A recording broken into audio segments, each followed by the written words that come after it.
In this video, I'm going to show you how to fix this diverter valve in the tub faucet. We're going to do it without replacing any pieces, just cleaning it.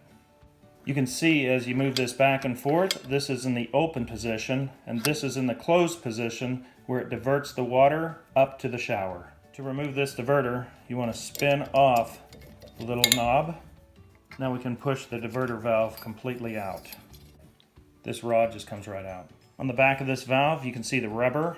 And you want to make sure that this is not brittle, that it is supple, and you can put some silicone grease on that to help with that.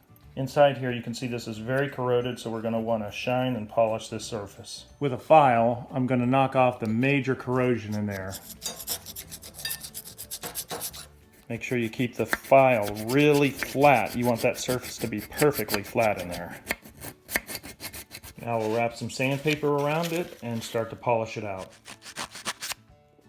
This rubber seal is a little bit low here, so I want to raise that up so it'll seal better.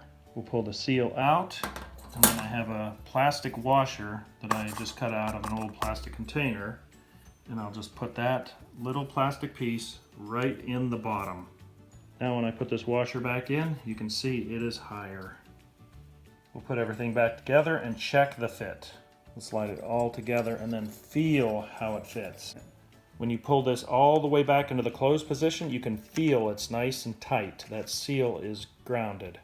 We're going to polish up all this chrome. You can see how dirty it is. Once you polish it, you're going to see a lot more shine.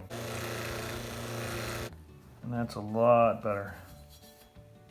We'll add some silicone grease to the rubber. This is not going to break down the rubber. Silicone grease does not break down the rubber. If the rubber breaks down, then everything's going to fail. So only silicone grease. Something like petroleum jelly would be really bad for something like this. We'll add the diverter knob back into place. We'll check the diverter valve. We'll turn the water on. When we pull this, there's the water. When we pull it up, the shower kicks on. Real nice and tight.